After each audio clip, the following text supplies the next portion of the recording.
Ազգային ժողովի ուժեղ Հայաստան եւ Հայաստան խմբակցությունների հարգելի պատգամավորներ, ազգային ժողովի աշխատանքներին հետևող սիրելի հայրենակիցներ, տիկնակ եւ պարոններ։ Մի քանի օր առաջ ես նայում եմ Ազատություն ռադիոկայանի մի ռեպորտաժ, որտեղ լրագրողը հարցազրույց էր վերցնում Կնյազ Հասանովից եւ ըստ լրագրողի մեկնաբանության տեղեկության նա շտապում էր Ռուբեն Ռուբինյանի մոտ, որպեսզի քննարկեն այս նիստի անցկացման կազմակերպման հետ կապված հարցերը։ Եվ այս քննարկման արդյունքը փաստացի եղել է այն, որ ազգային ժողովը իր աշխատանքները մեկնարկեց կանոնակարգի կոպտագույն խախտումներով, ըստ որի ազգային ժողով չհրավիրելով ամենայն հայոց կաթողիկոսին, որ ազգային ժողովի պատգամավորները զրկվեցին գրանցումից հետո եւ քվեարկություններից առաջ վարման կարգի վերաբերյալ խոսելու հնարավորությունից,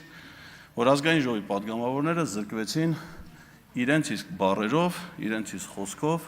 երթման տեքստը հնչեցնելու հնարավորությունից, այդ կիրառվեց պիոներական ճամբարի մեթոդը։ Բայց սա թերևս միակ խնդիրը չէր, որ կանոնակարգի խախտումով տեղ ունեցավ։ Տեղ ունեցավ նաև բարոյական նորմերի շատ կոպտագույն խախտում։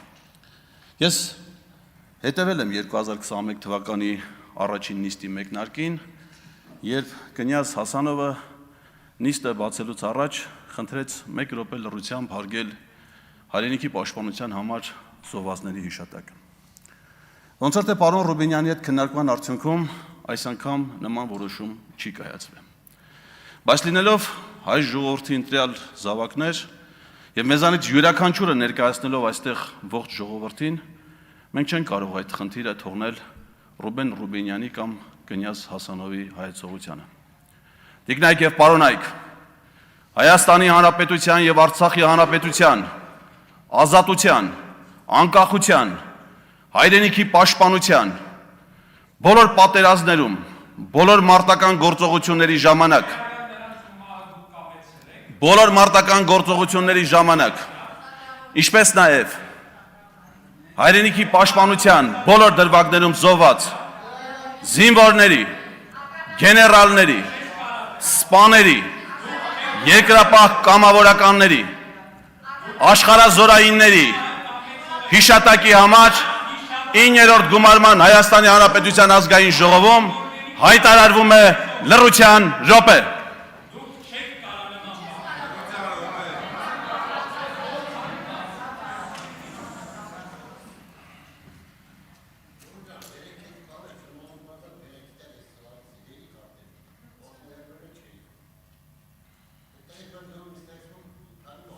Շնորհակալություն։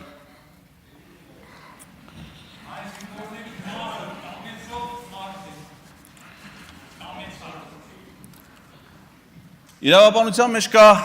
անկողմնակալ դիտորդ հասկացությունը։ Նա այն մարդն է, որը առանց շահերի հետևում է որևէ իրադարձությունների։ Եվ հիմա կարող է անկողմնակալ դիտորդի մոտ տպավորություն լինել,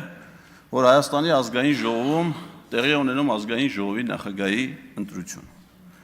Բայց դա միայն միամիտ մարդկանց շրջանում, որովհետև նրանք, ովքեր հետևում են լրահոսին,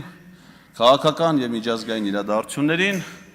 գիտեն, որ Թուրքիայի նախագահ Ռեջեփ Թայիփ Էրդողանի կողմից հատուկ հանձնարարություններով դեսպան նշանակված Սերդար Քլեչը Ռուբեն Ռուբինյանին ազգային ժողովի նախագահ ընտրվելու կապակցությամբ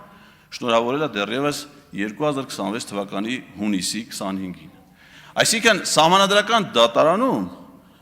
ազգային ժողովի ընտրությունների արդյունքները 7 քաղաքական ուժերի վիճարկման նիստից 1 օր առաջ։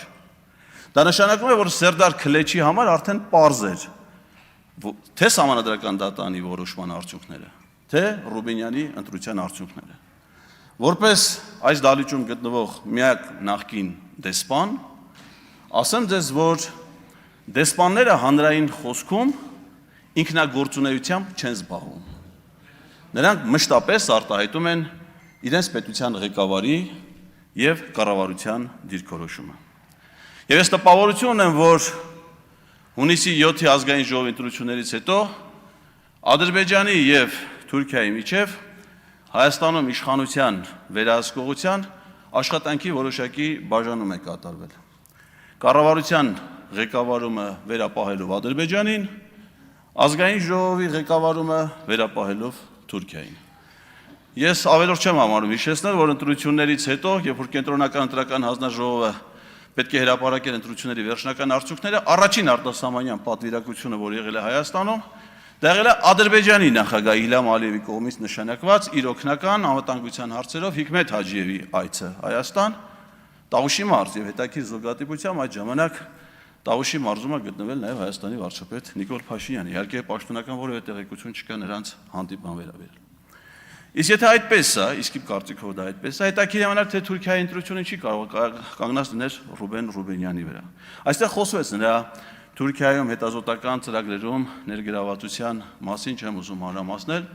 բայց նաև ուզում եմ հիշեցնել, որ Ռուբեն Ռուբենյանը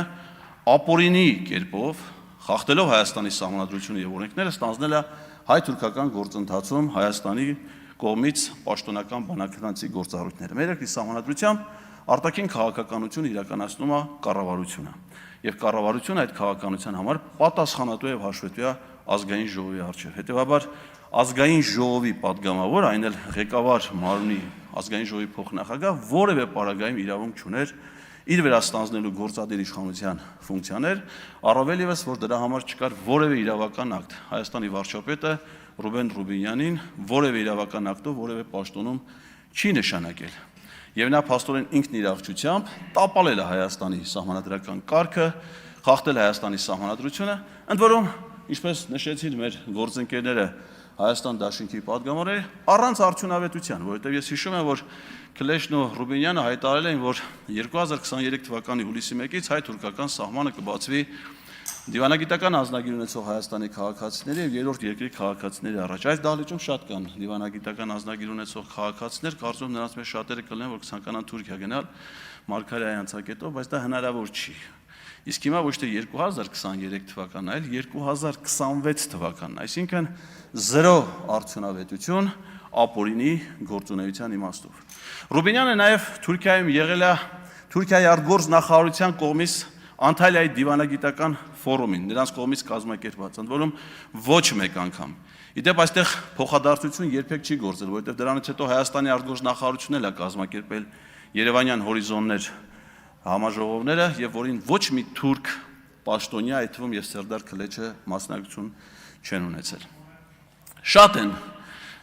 խնդիրները, որոնք կապված են Ռուբենյանի հետ, ես նաև անձնապես եմ դա զգացել, որովհետև երբ որ ազգային ժողովի նախագահի տեղակալ Ռուբենյանը հայտարարել էր քաղաքացիների ընդունելություն,